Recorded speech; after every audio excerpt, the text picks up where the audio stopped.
The wedding invitations sat in neat stacks on the dining table, their cream-colored elegance a stark contrast to the turmoil twisting in my chest. My pen hovered over one name, just one name, but I couldn't bring myself to write it. My phone buzzed. Mom. Have you sent the invitations yet? Almost, I said, twisting a strand of hair between my fingers, a nervous habit I thought I'd outgrown. There was a pause, then, Allah. Just my name, heavy with understanding. I can't invite her, Mom.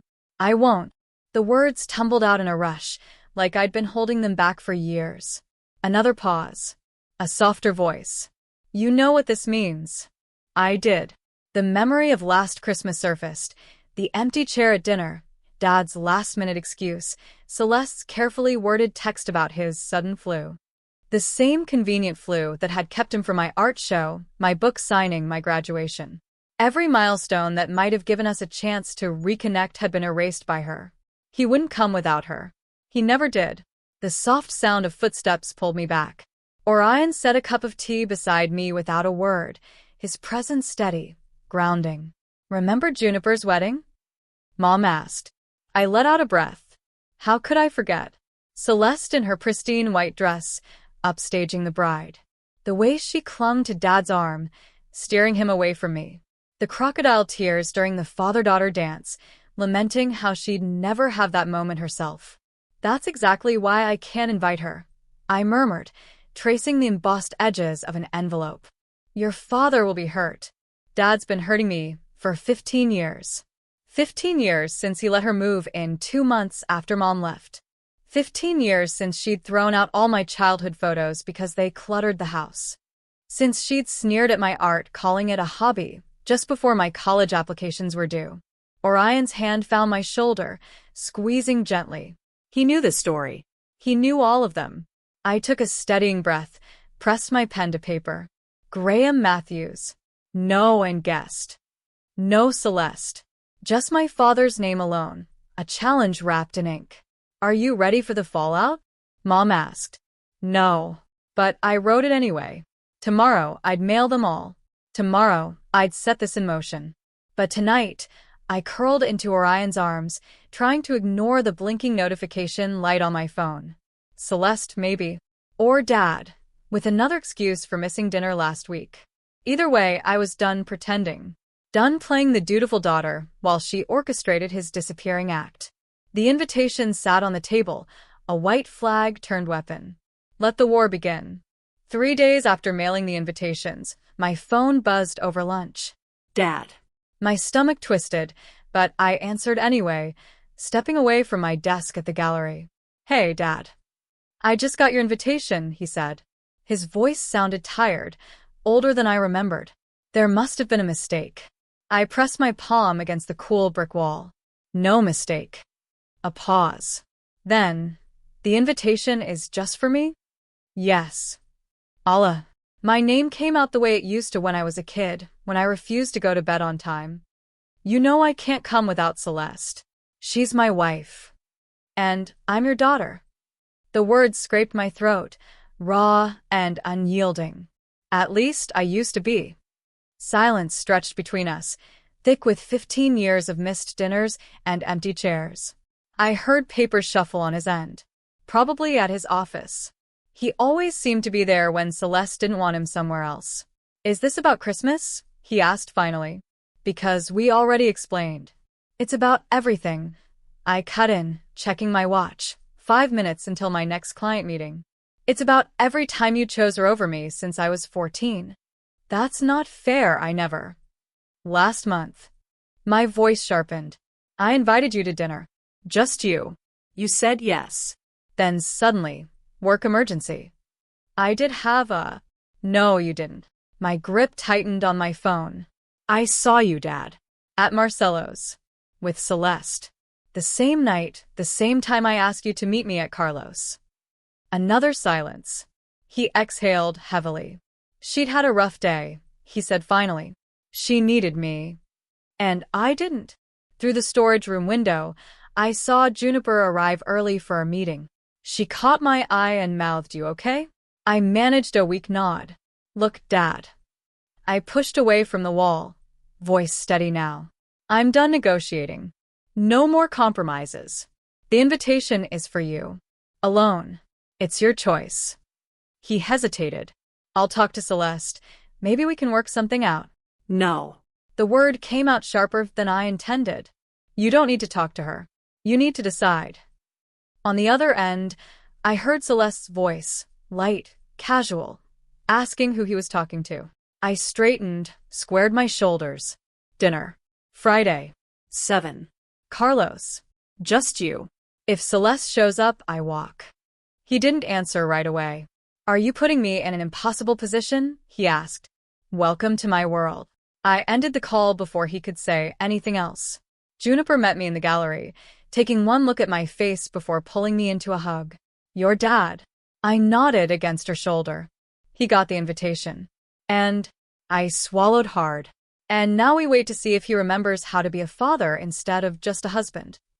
I sat at a table for two, my fingers wrapped around a sweating water glass, watching the minutes tick by. 7:15. 7:30. The waiter refilled my water with a sympathetic look, his pity stinging more than my father's absence. I shouldn't have been surprised. I told myself this over and over, but the weight in my chest told a different story. The restaurant door swung open, and for a brief, pathetic moment, hope fluttered in my stomach. But it wasn't Dad. It was Tamsen, Celeste's friend. She spotted me, froze mid-step, then glanced around as if considering turning back. But guilt won. She sighed and approached, wringing her hands. "Allah, hey," she started awkwardly. "Tamsen." My voice was flat. She hesitated, then dropped her voice. I think there's something you should know." I sat up straighter. "What?" She glanced around nervously before leaning in. "Celeste was at book club yesterday, bragging about how she made sure Gideon wouldn't come." Everything in me went still. Made sure. Tamsen swallowed. She hid his phone while he was in the shower. Then she called his office, pretending to be his assistant. Told them he had an urgent client meeting tonight that he couldn't reschedule. A cold, burning fury crawled up my spine. She did what? Tamsen nodded quickly. She was laughing about it, saying she'd rather die than let him have dinner alone with you. That she worked too hard to. She stopped abruptly, color draining from her face. I turned, following her gaze. Celeste stood in the doorway. Her perfectly painted lips curled into a slow, knowing smile as she walked toward us, poised and graceful as ever. "Tamsen, darling," she said smoothly, ignoring me. "I didn't expect to see you here." Tamsen muttered something and backed away, practically fleeing to her husband across the restaurant. I wasn't so lucky. Celeste turned to me, feigning surprise. "Allah, sweetheart. Your father didn't tell you? He had an important meeting tonight." She sighed dramatically. "But I thought I'd stop by to keep you company instead." Her voice was all honey, but I saw the amusement in her eyes. She was enjoying this. I set my glass down carefully. "You really never get tired of this, do you?" She blinked innocently. "I have no idea what you mean." Hiding his phone. Faking emergencies. Controlling his every move. I said coolly. Her smile didn't waver, but something flickered in her eyes. "That's a very dramatic interpretation. Your father simply has priorities, dear. And I'm his wife. And I'm his daughter. Were." She tilted her head, voice soft. "You haven't been his priority in a long time." Something inside me snapped. "Because you made sure of it." I stood, my chair scraping against the floor. Conversations around us quieted. Heads turned. "You have been manipulating him for years, and you know it." Celeste leaned forward, her expression cold. "Your father is a grown man. If he wanted to be here, he would be. You didn't give him the choice." "So what?" she hissed, her mask slipping. "What are you going to do, Allah? Cry about it?" "No," I said, my voice steady. "I'm going to make sure everyone sees exactly who you are." More people were watching now. The whispers started. Celeste saw it, too. I saw the moment she realized she was losing control. Then, with a sharp inhale, she slapped me. A gasp rippled through the restaurant. My cheek burned, but I didn't move, didn't flinch. I just smiled. Thank you, I said quietly, for proving my point. Celeste's face paled as people murmured, eyes narrowing at her, at the woman who had just publicly struck her husband's daughter. I grabbed my purse, ignoring the sting in my skin, and turned to leave. She had spent years crafting her image, polished, perfect, untouchable. But tonight? She cracked. And everyone saw it. 3 days passed. 3 days of ignored calls, of texts left unanswered. 3 days of waiting for the inevitable. And then my father walked into my gallery. I saw him before he saw me, standing in the middle of the room, surrounded by abstract paintings bathed in soft light. He looked smaller than I remembered. Older. He turned slowly, eyes scanning the room until they landed on me. And then on my cheek. His expression faltered. His lips parted slightly, as if forming a question, but he didn't speak. He didn't need to. The bruise was still there, fading now, turning from deep red to a sickly yellow, but unmistakable. She hit you. His voice was quiet, hoarse. I set down the paintbrush I'd been holding and crossed my arms. She did. He exhaled sharply, running a hand down his face. She said. He stopped himself, shaking his head. She said you overreacted, that you ran into her hand. I let out a sharp, bitter laugh. Of course she did. He hesitated. Allah, I don't know what to believe anymore. Then believe this. I stepped closer. She has spent the last 15 years making sure I would never be part of your life. And it worked. That's not true. He straightened. I've always loved you. Then where were you? I shot back. Where were you when I graduated? When I had my first art show? When I signed my first book deal? Where were you, Dad? He opened his mouth, but no words came out. I'll tell you, I continued, my voice steady despite the anger burning beneath it. You were with Celeste. Because every single time I reached for you, she made sure you weren't there. A silence stretched between us, heavy and suffocating. Then Orion's voice cut through it. She's right, you know. My fiancé stood near the entrance, arms crossed, his sharp gaze locked on my father. His presence was like a wall, solid, unmoving. You've had every opportunity to show up for her, Orion said calmly. And you never did, because it was easier to let Celeste decide for you. Dad's face reddened. You don't understand. No, I do. Orion's voice didn't waver. You keep saying you never chose. But every time you let Celeste control you, you did choose. Just not Allah. Dad looked away. He studied the paintings, the ones he had never come to see before. The ones I had created while waiting for him to care. It was complicated, he murmured. I scoffed. No. It wasn't. It was a choice. And now you have one more. I walked to my desk, picked up an envelope, and held it out to him. This is the last time I'm inviting you to something that matters, I said. My wedding. No, Celeste. Just you. He stared at it. He didn't take it. I don't know if I can, he admitted quietly. I nodded once, set the invitation down on the desk. That's the saddest part. He lingered a moment longer, like he wanted to say something else. But in the end, he just turned and left. Orion came to stand beside me, wrapping an arm around my shoulders. You okay? He asked softly. I watched my father's car disappear down the street. No, I whispered. But I will be. Mom's voice was tight over the phone. Allah, I didn't want you to find out this way, but I already knew. A for sale sign. I saw it before I even parked the car, standing like a headstone in front of my childhood home. My home. I gripped the steering wheel, my breath coming in short, sharp bursts. Celeste had finally done it. I climbed out of the car, barely registering the warm breeze against my face. The front door was wide open, and voices drifted from inside. I walked up the path, each step heavier than the last. Inside, Celeste stood in the center of the living room, gesturing grandly as a young couple listened. It's a blank canvas, really, she was saying, smiling like she owned the place. Perfect for a fresh start. I leaned against the doorframe, arms crossed. Funny. That's exactly what you told my dad when you moved in. Celeste's head snapped toward me, her smile flickering for a fraction of a second before she recovered. Allah, darling. Her voice dripped with artificial sweetness.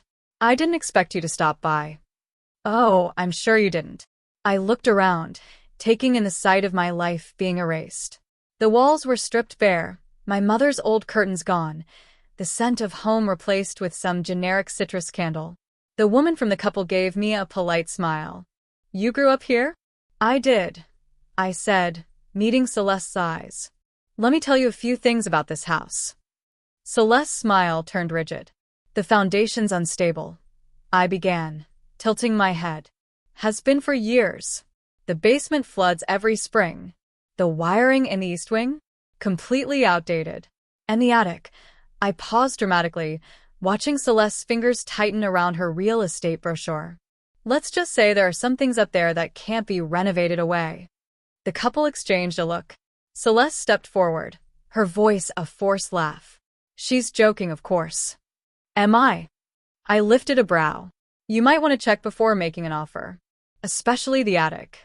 There's something up there I left behind. Celeste's face paled just slightly. Enough, Vala. A diary, I said, lowering my voice just enough for the couple to pretend not to hear. Full of everything I remember. Every lie. Every little trick you pulled to make sure my dad forgot he had a daughter. Her lips parted, eyes narrowing as she searched my face.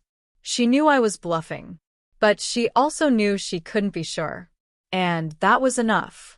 The couple murmured something about needing time to think. They made a quick, polite exit, leaving Celeste standing alone in the middle of her not-so-perfect open house. The moment the door shut, she turned on me. You spiteful little. I learned from the best. I grabbed my keys and strolled toward the door, pausing just long enough to throw one last glance over my shoulder. Sweet dreams, Celeste. If you can sleep knowing what's up in that attic. Then I walked out, leaving her standing there, trapped in her own paranoia. 2 days before my wedding, my father showed up at my apartment unannounced. I barely had time to process the sight of him, standing there, looking older, more worn down, before he held out a manila envelope. His hands trembled slightly. Celeste found this in the attic. The moment he said her name, my stomach clenched. I didn't reach for the envelope. What is it? He hesitated. Letters. Something in his tone made my skin prickle.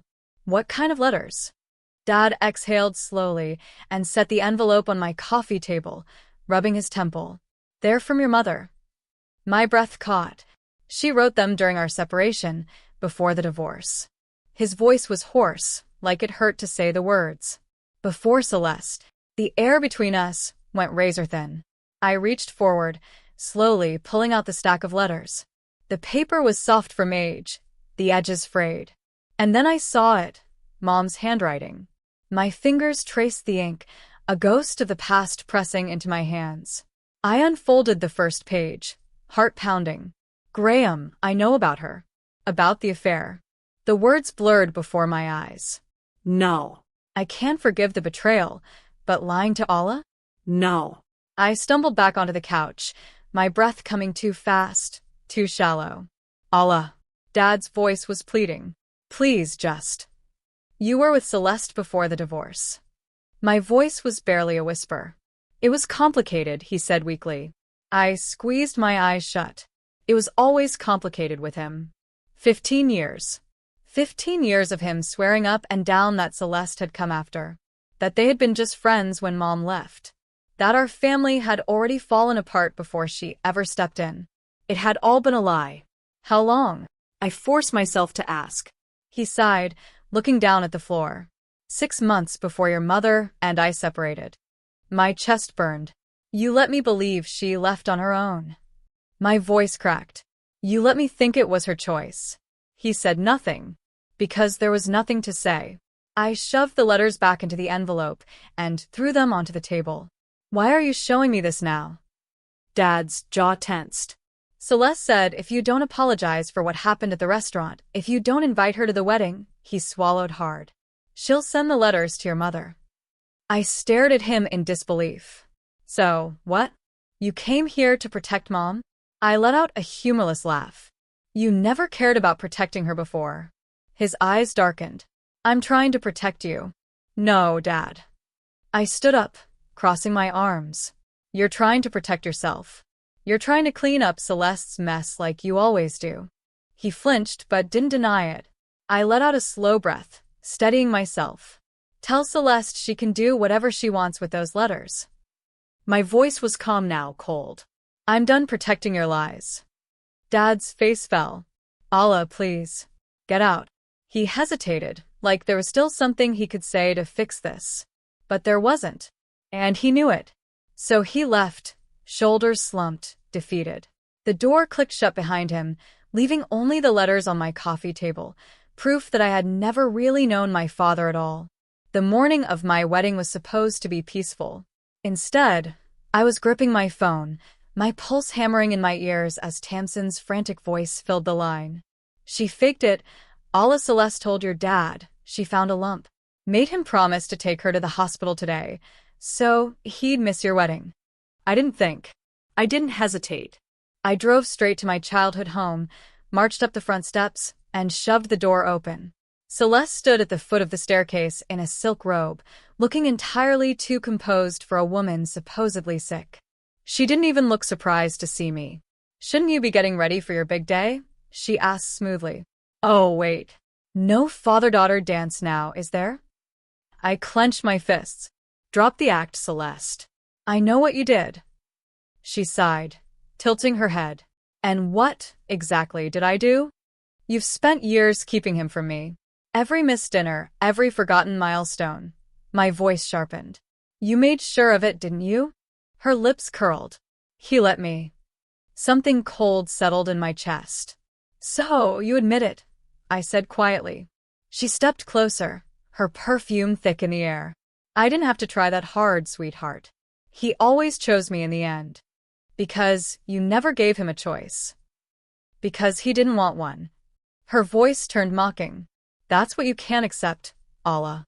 He stayed away because it was easier than fighting for you. That's enough. A new voice cut through the air. We both turned. Dad stood in the doorway. I saw at the moment it hit him. The realization, the weight of it, the truth laid bare in Celeste's own words. His face drained of color. Gideon, Celeste started, reaching for him. He pulled away. The silence stretched. Then finally I spoke. It's your choice now, Dad. But this time, you can't pretend you don't see it. I stepped past him, letting my words linger in the air. As I reached my car, I glanced back. Celeste was talking, pleading. But Dad wasn't looking at her. He was staring at the floor, visibly shaken. And for the first time, maybe ever, he truly looked lost. The ceremony began, soft music drifting through the garden as I took a steadying breath. Allah stood beside me, offering his arm. Last chance, he said gently. You sure you don't want? Not a chance, I murmured, gripping his arm. You earned this years ago. As we stepped onto the aisle, I felt the warmth of dozens of eyes on me, but I only searched for one. Dad. He was there, sitting alone in the front row. No Celeste. A single cream-colored envelope rested in his lap. My letter, the one I had written last night. His fingers traced the edges absently, but his eyes never left me. I turned away. Today wasn't about him, or the years I spent waiting for him to show up.